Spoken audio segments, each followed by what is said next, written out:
Hi, I'm Carl Izus for CNN 10. As you can hear, I've got a bit of laryngitis today, but we've still got plenty of news to tell you about, so please bear with my voice and we'll explain what's happening in the world.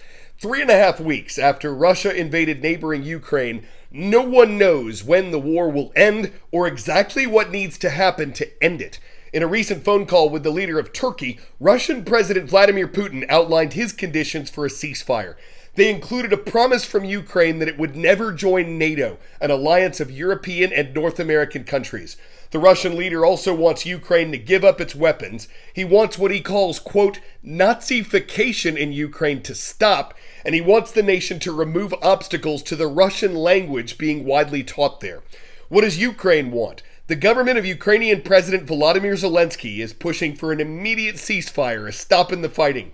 It wants Russia to remove its military forces from Ukraine, and it wants Russia to give security guarantees, promises it won't attack its western neighbor in the future.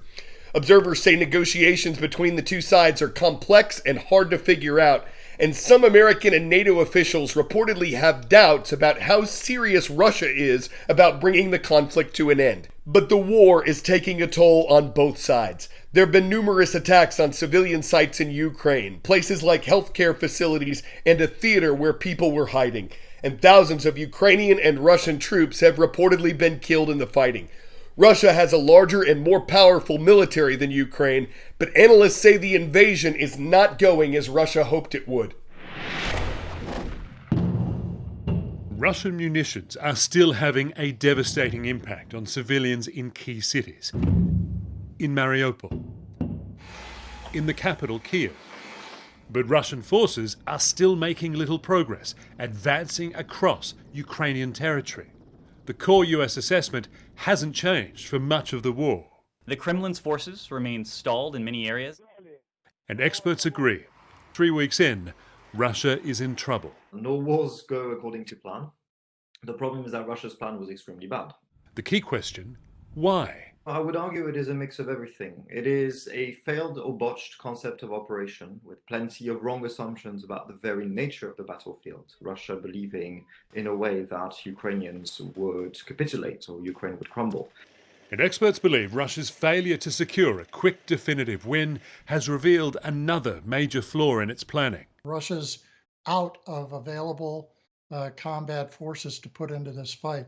Analysts say Russia's limited forces are now divided between taking territory and laying siege to major cities, reducing their ability to do both tasks effectively. And that means Russia must be reassessing what victory looks like. At this stage, we are still talking about limited gains and goals. There's simply not enough troops potentially coming from Russia or elsewhere to do a sort of massive, full-scale ground invasion of Ukraine. Keep that territory, hold it, and then fight a very costly counter-insurrection war. US officials say they're seeing some early efforts to boost troop numbers with foreign fighters. We believe that out of Syria, there are perhaps very small groups of people that may be trying to make their way to Ukraine. How the next phase of the war plays out will be significantly determined by Russia's intentions in Kiev. Trying to take the capital would likely involve months of bombardment and urban warfare. That's going to be a tough order of business. Those Ukrainians know every single alley, every back room, every road, every intersection. The Russians are going to find themselves in a hard fight. Slow Russian progress can help Ukrainian forces by allowing them more time to prepare and be resupplied with advanced weapons from allies. But experts say it could also inspire greater brutality from Russia, a willingness to escalate and destroy in order to compensate for its stalled invasion. Phil Black, CNN, London.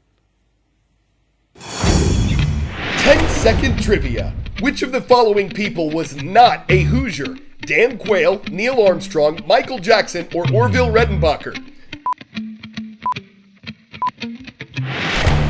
A Hoosier hails from Indiana, and astronaut Neil Armstrong was born in Ohio.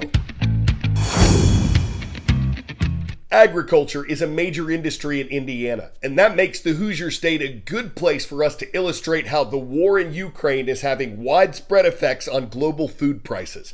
Months before the Russian invasion began, inflation was driving up the prices of gasoline and almost every category of groceries. This rise in costs was at its highest level since 1982.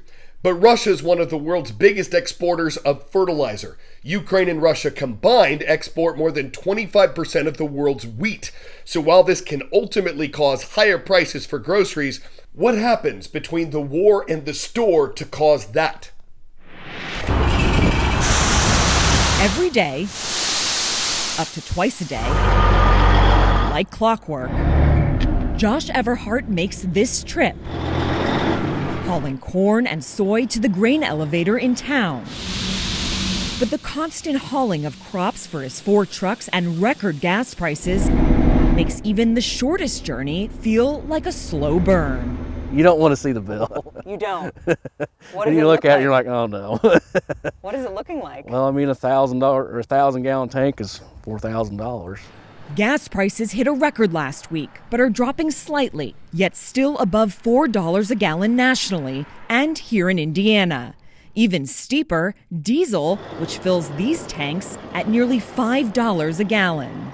It's astronomical, but you know, it's part of doing business. Chris Everhart, Josh's father, says inflation has pushed prices up on just about everything on their farm, but commodity prices have risen too. This month, wheat rose to its highest price since 2008. I've never seen anything like this in the wheat market. For only the second time in 25 years, the Everhart family planted winter wheat, 165 acres of it, to try to capitalize on rising wheat prices. But it's a risky bet. They're a lot higher than we ever anticipated them being. But so are inputs. That's fuel, seed, fertilizer, and labor. And Russia's invasion into Ukraine is only pushing prices higher. This is uncharted territory for me.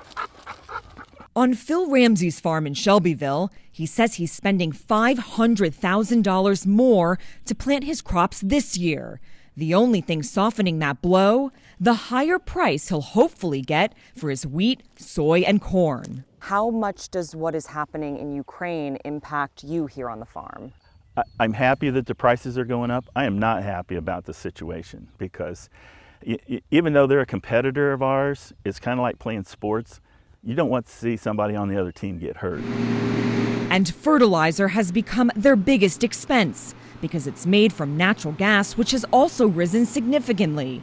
A key supplier, Russia, has stopped exporting it. How much more does it take to fill up those bins behind me this year compared to last year? Today's cost is $60,000 more per tank. I have 4 tanks. That's $240,000. And those prices are much slower to come down compared to the volatile price of crops. We just lose money when that happens. It's only happened a few times in my farming career, but this one's totally different than any that I've been through in 43 years. Vanessa Yurkevich, CNN, East Morristown, Indiana.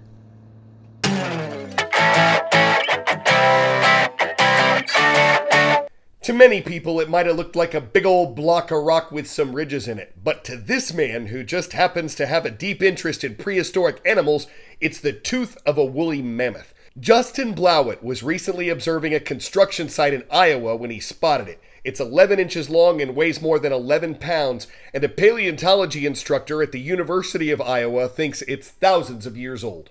Its weight explains why the tooth fairy left it alone. But if you're enamored with the roots of paleontology, on the lookout for bones that cemented their place and made a dent in history, it's no mammoth tusk to find the tooth, the whole tooth, and nothing but the tooth. I'm Carl Azus, and we've got love for Loveland High School today. Shout out to our viewers watching from Loveland, Ohio, and thank you for subscribing and leaving a comment on our YouTube channel.